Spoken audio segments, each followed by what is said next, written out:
Hello ವೀಕ್ಷಕರೇ, welcome back to our channel ಕನಸು ಕಿಚನ್ಸ್ಗೆ ಎಲ್ರಿಗೂ ಕೂಡ ಸ್ವಾಗತ. ನಾನು ಇವತ್ತಿನ ಒಂದು ವಿಡಿಯೋದಲ್ಲಿ ನಿಮಗೆ ಎಗ್ ಪರೋಟವನ್ನು ಒಂದು ಡಿಫ್ರೆಂಟ್ ಸ್ಟೈಲಲ್ಲಿ ಹೇಗೆ ಮಾಡೋದು ಅಂತ ತೋರಿಸ್ಕೊಡ್ತಾ ಇದ್ದೀನಿ. ನಾನು ಈ ರೀತಿ ಮಾಡಿರೋದ್ರಿಂದ ಒಂದು ಎಕ್ಸ್ಟ್ರಾ ಟೇಸ್ಟ್ ಆ್ಯಡ್ ಆಗಿತ್ತು. ಸೊ ಹಾಗಾಗಿ ಈ ರೀತಿ ಒಂದ್ಸಲ ಟ್ರೈ ಮಾಡಿ ನೋಡಿ, ತುಂಬಾ ಚೆನ್ನಾಗಿರುತ್ತೆ. ಬನ್ನಿ ಹೇಗೆ ಮಾಡೋದು ಅಂತ ನೋಡ್ಕೊಂಬರೋಣ.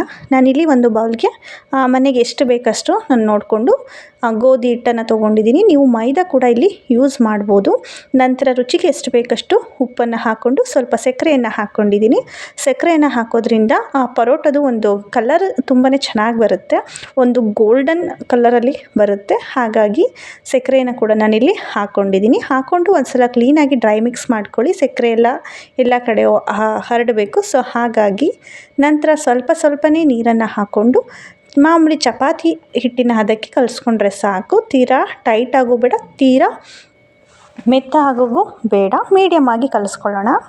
ನೋಡಿ, ಈ ರೀತಿ ಸ್ವಲ್ಪನೇ ನೀರನ್ನು ಹಾಕ್ಕೊಂಡು ನಾನು ಚಪಾತಿ ಹಿಟ್ಟಿನ ಅದಕ್ಕೆ ಕಲಿಸ್ಕೊತಾ ಇದ್ದೀನಿ. ಈ ರೀತಿ ಕ್ಲೀನಾಗಿ ಒಂದು ಸಲ ನಾದ್ಕೊಂಡು ಒಂದು 5 ರಿಂದ 10 ನಿಮಿಷ ಇದನ್ನು ತೆಗೆದಿಟ್ಕೊಂಡ್ಬಿಡೋಣ. ನಂತರ ನಾನೀಗ ಇಲ್ಲಿ ಸ್ಟಫಿಂಗ್ನ ರೆಡಿ ಮಾಡ್ಕೊತಾ ಇದ್ದೀನಿ. ಒಂದು ಕಡಾಯಿಗೆ ಒಂದು 2 ರಿಂದ 3 ಸ್ಪೂನಷ್ಟು ಆಯಿಲ್ನ ಹಾಕೋತಾ ಇದ್ದೀನಿ. ಆಯಿಲ್ನ ಹಾಕ್ಕೊಂಡು ಇದಕ್ಕೆ ನೀವು ಎಷ್ಟು ಆಗುತ್ತೋ ಅಷ್ಟು ಸಣ್ಣದಾಗಿ ಆನಿಯನ್ನ ಹೆಚ್ಕೋಬೇಕಾಗುತ್ತೆ ಫ್ರೆಂಡ್. ಫುಲ್ಲು ಸಣ್ಣದಾಗಿ ಚಾಪ್ ಮಾಡ್ಕೊಳ್ಳಿ. ಈ ರೀತಿ ಚಾಪ್ ಮಾಡಿರುವಂತಹ ಆನಿಯನ್ನ ಹಾಕ್ಕೊಂಡಿದ್ದೀನಿ. ಆನಿಯನ್ ಸ್ವಲ್ಪ ಕ್ಲೀನಾಗಿ ಬೇಯಿಸ್ಕೋಬೇಕು. ಆನಿಯನ್ ಅಂತ ಅಲ್ಲ, ಏನೇನು ಇಂಗ್ರೀಡಿಯೆಂಟ್ಸ್ನ ಹಾಕ್ತೀವೋ ಅದನ್ನು ಕ್ಲೀನಾಗಿ ಇಲ್ಲಿ ರೋಸ್ಟ್ ಮಾಡಬೇಕಾಗುತ್ತೆ. ಇಲ್ಲಾಂದರೆ ಪರೋಟ ಮಾಡುವಾಗ ಪರೋಟ ಅರ್ಧೋಗೋವಂಥ ಚಾನ್ಸಸ್ ಇರುತ್ತೆ. ಸೊ ಹಾಗಾಗಿ ಕ್ಲೀನಾಗಿ ಬೇಯಿಸ್ಕೊಂಡಿದ್ದೀನಿ. ನಂತರ ಇದಕ್ಕೆ ಒಂದು ಸ್ವಲ್ಪನೇ ಶುಂಠಿ ಬೆಳ್ಳುಳ್ಳಿ ಪೇಸ್ಟ್ ಮತ್ತು ಅರಿಶಿನ ಪೌಡಿಯನ್ನು ಹಾಕ್ಕೊಂಡು ಕ್ಲೀನಾಗಿ ಒಂದ್ಸಲ ಮಿಕ್ಸ್ ಮಾಡ್ಕೊತಾ ಇದ್ದೀನಿ. ನಾನಿಲ್ಲಿ ಏನಿಲ್ಲ ಅಂದರೆ ಒಂದು 6-7 ಪರೋಟವನ್ನು ಮಾಡ್ಕೊತಾ ಇದ್ದೀನಿ. ಅಷ್ಟಾದರೆ ಸಾಕಾಗುತ್ತೆ. ಸೊ ಹಾಗಾಗಿ ಇಷ್ಟೇ ಸ್ಟಫಿಂಗನ್ನು ನಾನು ಸ್ವಲ್ಪನೇ ಹಾಕ್ಕೊಂಡು ಮಾಡ್ಕೊತಾ ಇದ್ದೀನಿ.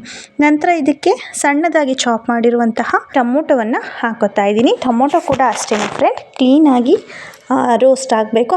ಹಾಗಾಗಿ ಒಂದ್ಸಲ ಕ್ಲೀನಾಗಿ ಮಿಕ್ಸ್ ಮಾಡ್ಕೊತಾ ಇದ್ದೀನಿ.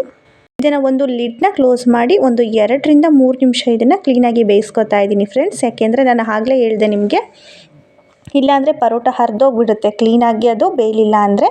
ಹಾಗಾಗಿ ಒಂದು ಚಿಟಿಕೆಯಷ್ಟು ಸಾಲ್ಟನ್ನು ಹಾಕಿಬಿಟ್ಟು ಒಂದು ಲಿಡ್ನ ಕ್ಲೋಸ್ ಮಾಡಿ ಒಂದು 2 ನಿಮಿಷ ಆದರೆ ಸಾಕು. ಕ್ಲೀನಾಗಿ ಸಾಫ್ಟ್ ಆಗಬೇಕು. ಸೊ ಹಾಗಾಗಿ, ಏಕೆಂದರೆ ಟೊಮೊಟೊ ಹಣ್ಣಾಗಿದ್ದರೆ ಬೇಗ ಸಾಫ್ಟ್ ಆಗಿಬಿಡುತ್ತೆ. ಇದು ಸ್ವಲ್ಪ ಕಾಯಿ ಇದೆ. ಸೊ ಹಾಗಾಗಿ ನಾನು ಲಿಡ್ನ ಕ್ಲೋಸ್ ಮಾಡಿ ಬೇಯಿಸ್ಕೋಬೇಕಾಗಿ ಬಂತು. ನೋಡಿ, ಕ್ಲೀನಾಗಿ ಬೇಯಿಸ್ಕೊಂಡಿದ್ದೀನಿ.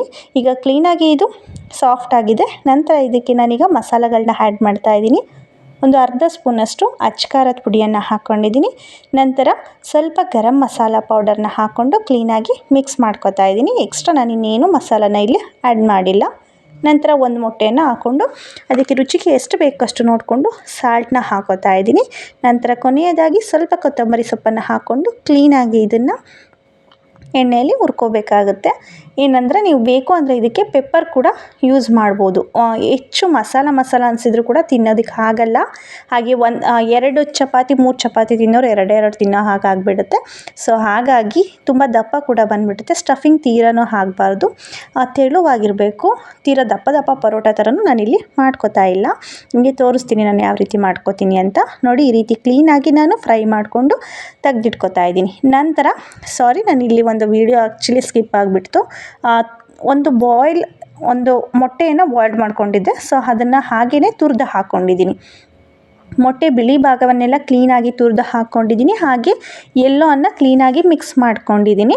ಅದೇ ಸ್ಟಫಿಂಗಿಗೆ ನಾನೇನು ಸ್ಟಫಿಂಗ್ ರೆಡಿ ಮಾಡಿಕೊಂಡೆ ಅಲ್ವಾ, ಅದಕ್ಕೆ ನಾನು ಬಿಳಿ ಭಾಗವನ್ನು ತುರಿದು ಹಾಕ್ಕೊಂಡಿದ್ದೀನಿ. ಹಾಗೆ ಎಲ್ಲೋ ಕೂಡ ಅಲ್ಲೇ ಮಿಕ್ಸ್ ಮಾಡ್ಕೊಂಡಿದ್ದೀನಿ. ನೋಡಿ, ಒಂದು 6 ಪರೋಟ ಆಗೋಷ್ಟು ನನಗಿಲ್ಲಿ ಉಂಡೆ ರೆಡಿಯಾಗಿದೆ. ಅದನ್ನೆಲ್ಲ ಕ್ಲೀನಾಗಿ ಮಿಕ್ಸ್ ಮಾಡಿಕೊಂಡು ಉಂಡೆ ಮಾಡಿ ತೆಗೆದಿಟ್ಕೊಂಡಿದ್ದೀನಿ. ನಂತರ ಈಗ ಪರೋಟವನ್ನು ರೆಡಿ ಮಾಡ್ಕೊಳ್ಳೋಣ.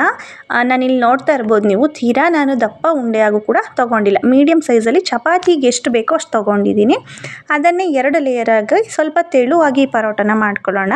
ನೋಡಿ, ಈ ರೀತಿ ಕ್ಲೀನಾಗಿ ಒಂದ್ಸಲ ಇಷ್ಟು ರೌಂಡಲ್ಲಿ ಒಂದ್ಸಲ ಲಟ್ಟಿಸ್ಕೊಂಡು ಇದಕ್ಕೆ ಸ್ವಲ್ಪ ಆಯಿಲ್ನ ಹಾಕೋತಾ ಇದ್ದೀನಿ. ಮೇಲ್ಭಾಗಕ್ಕೆ ಸ್ವಲ್ಪ ಆಯಿಲ್ನ ಎಲ್ಲ ಕಡೆ ಸ್ಪ್ರೆಡ್ ಮಾಡ್ತಾ ಇದ್ದೀನಿ. ಸ್ಪ್ರೆಡ್ ಮಾಡಿಕೊಂಡು ಈ ಒಂದು ಶೇಪಲ್ಲಿ ಫಸ್ಟ್ ಇದನ್ನು ನಾವು ರೆಡಿ ಮಾಡ್ಕೋಬೇಕಾಗುತ್ತೆ. ಈ ರೀತಿ ಮಾಡಿಕೊಂಡು ನಾವೇನು ಸ್ಟಫಿಂಗ್ ಉಂಡೆನ ರೆಡಿ ಮಾಡಿ ಇಟ್ಟಿದ್ವಿ ಅಲ್ವಾ, ಆ ಸ್ಟಫಿಂಗ್ ಉಂಡೆಯನ್ನು ಈ ಚಪಾತಿಯ ಮಧ್ಯಭಾಗದಲ್ಲಿ ಇಟ್ಕೋತಾ ಇದ್ದೀನಿ. ಮಧ್ಯಭಾಗದಲ್ಲಿ ಇಟ್ಟು ಕ್ಲೀನಾಗಿ ಕ್ಲೋಸ್ ಮಾಡಿಕೊಂಡು ಸೈಡೆಲ್ಲ ಫುಲ್ ಕ್ಲೀನಪ್ ಮಾಡ್ಕೋಬೇಕು. ನೀವು ಕ್ಲೀನಾಗಿ ಲಾಕ್ ಮಾಡ್ಕೋಬೇಕು, ಇಲ್ಲಾಂದರೆ ಆಚೆ ಬಂದುಬಿಡುತ್ತೆ. ಆಚೆ ಬಂದರೆ ಏನಾಗೋದಿಲ್ಲ, ಚೆನ್ನಾಗಿರುತ್ತೆ. ನೋಡಿ ನಾನು ಇದೇ ರೀತಿ ಹಿಂದೆ ಸೈಡಲ್ಲಿ ಈ ರೀತಿ ಲಾಕ್ ಮಾಡಿಕೊಂಡೆ. ಅದನ್ನು ಈ ರೀತಿ ಕ್ಲೀನಾಗಿ ಲಾಕ್ ಮಾಡಿಕೊಂಡ್ರೆ ಒಂದು ರೌಂಡ್ ಶೇಪ್ ಕೂಡ ಬರುತ್ತೆ. ಹಾಗೆ 2 ಲೇಯರಲ್ಲಿ ಪರೋಟ ಕೂಡ ರೆಡಿ ಆಗುತ್ತೆ. ಈ ರೀತಿ ಮಾಡಿಕೊಂಡು ಕ್ಲೀನಾಗಿ ಚಪಾತಿ ಹಿಟ್ಟಿನ ನಿಮ್ಗೆ ಯಾವ ಶೇಪ್ ಬೇಕೋ ಆ ಶೇಪು, ನಮಗೆ ದಪ್ಪನೇ ಬೇಕು ಅನ್ನೋರು ದಪ್ಪವಾಗಿ ಇದನ್ನು ಲಟ್ಟಿಸ್ಕೋಬೋದು. ನಾನು ತೀರಾ ದಪ್ಪ ಇಲ್ಲಿ ಲಟ್ಟಿಸ್ಕೊತಾ ಇಲ್ಲ, ಸ್ವಲ್ಪ ತೆಳುವಾಗಿಯೇ ಲಟ್ಟಿಸ್ಕೊತಾ ಇದ್ದೀನಿ. ನೋಡಿ ಈ ರೀತಿ ಕ್ಲೀನಾಗಿ ನೀವು ನೋಡ್ತಾ ಇರ್ಬೋದು ಎಷ್ಟು ಚೆನ್ನಾಗಿ ರೌಂಡಾಗಿ ಕ್ಲೀನಾಗಿ ಲಟ್ಟಿಸ್ಕೊಂಡಿದ್ದೀನಿ. ಹಾಗೆ ತುಂಬ ತೆಳುವಾಗಿ ಕೂಡ ಲಟ್ಟಿಸ್ಕೊಂಡಿದ್ದೀನಿ ನಾನು. ಈಗ ಇದನ್ನು ಒಂದು ಪ್ಯಾನ್ ಮೇಲೆ ಹಾಕಿ ಬೇಯಿಸ್ಕೊತಾ ಇದ್ದೀನಿ. ನೀವು ಇದೊಂದು ಕಲರ್ ಏನಂದರೆ, ಇದು ದೋಸೆ ತವ. ಆ್ಯಕ್ಚುಲಿ ರೊಟ್ಟಿ ಮಾಡುವಂತಹ ತವದಲ್ಲಿ ಮಾಡಿದರೂ ಕೂಡ ತುಂಬಾ ಚೆನ್ನಾಗಿ ಬರುತ್ತೆ. ನಾನು ಈ ಪ್ಯಾನಲ್ಲೇ ಮಾಡ್ಕೋತಾ ಇದ್ದೀನಿ. ಬಟ್ ಬೇಗ ಕೈ ಆಡಿಸ್ಬೇಕಷ್ಟೇ. ನೋಡ್ತಾ ಇರ್ಬೋದು ನೀವು, ಕಲರ್ ಚೇಂಜ್ ಆಗಿದೆ. ಆ ಒಂದು ಗೋಲ್ಡನ್ ಬ್ರೌನ್ ಈ ಶುಗರ್ ಹಾಕಿದ್ರೇ ಒಂದು ಕಲರ್ ಚೇಂಜ್ ಆಗಿಬಿಡುತ್ತೆ ಫ್ರೆಂಡ್ಸ್. ನೋಡಿ ಈ ರೀತಿ ಕ್ಲೀನಾಗಿ 2 ಸೈಡ್ ಕೂಡ ಕ್ಲೀನಾಗಿ ನಾನು ಬೇಯಿಸ್ಕೊತಾ ಇದ್ದೀನಿ. ತುಂಬಾ ಚೆನ್ನಾಗಿ ಬಂದಿದೆ. ಆ್ಯಕ್ಚುಲಿ ಟೇಸ್ಟ್ ಕೂಡ ತುಂಬಾ ಚೆನ್ನಾಗಿತ್ತು. 2 ಸೈಡಲ್ಲಿ ನೋಡಿ ನಾನು ಇನ್ನೂ ಒಂದು 2-3 ಪರೋಟಗಳನ್ನ ಇಲ್ಲಿ ಬೇಯಿಸ್ಕೊತಾ ಇದ್ದೀನಿ. ಕಲರ್ ಈ ರೀತಿ ಗೋಲ್ಡನ್ ಬ್ರೌನ್ ಬರಬೇಕು. ಈ ರೀತಿ ಬಂದರೆ ಹಾಗೆ ಟೇಸ್ಟ್ ಕೂಡ ತುಂಬಾ ಚೆನ್ನಾಗಿರುತ್ತೆ. ನೋಡಿದ್ರಿ ಅಲ್ವಾ ಎಷ್ಟು ಸಿಂಪಲ್ಲಾಗಿ ನಾನು ಈ ಎಗ್ ಪರೋಟವನ್ನು ಮಾಡ್ಕೊಂಡಿದ್ದೀನಿ ಅಂತ. ನಿಮಗೂ ಕೂಡ ಈ ರೆಸಿಪಿ ಇಷ್ಟ ಆಗಿದೆ ಅಂತ ಅನ್ಕೋತೀನಿ. ಯಾರಿಗೆಲ್ಲ ಈ ಒಂದು ವಿಡಿಯೋ ಇಷ್ಟ ಆಗಿದೆಯೋ ಪ್ಲೀಸ್ ಲೈಕ್ ಮಾಡಿ, ಶೇರ್ ಮಾಡಿ. ಹಾಗೆ ನನ್ನ ಚಾನಲನ್ನು ಇನ್ನೂ ಯಾರೆಲ್ಲ ಸಬ್ಸ್ಕ್ರೈಬ್ ಮಾಡದೆ ಹಾಗೆ ನೋಡ್ತಾ ಇದ್ದೀರೋ ಪ್ಲೀಸ್ ಸಬ್ಸ್ಕ್ರೈಬ್ ಮಾಡ್ಕೊಳ್ಳಿ. Thank you for watching.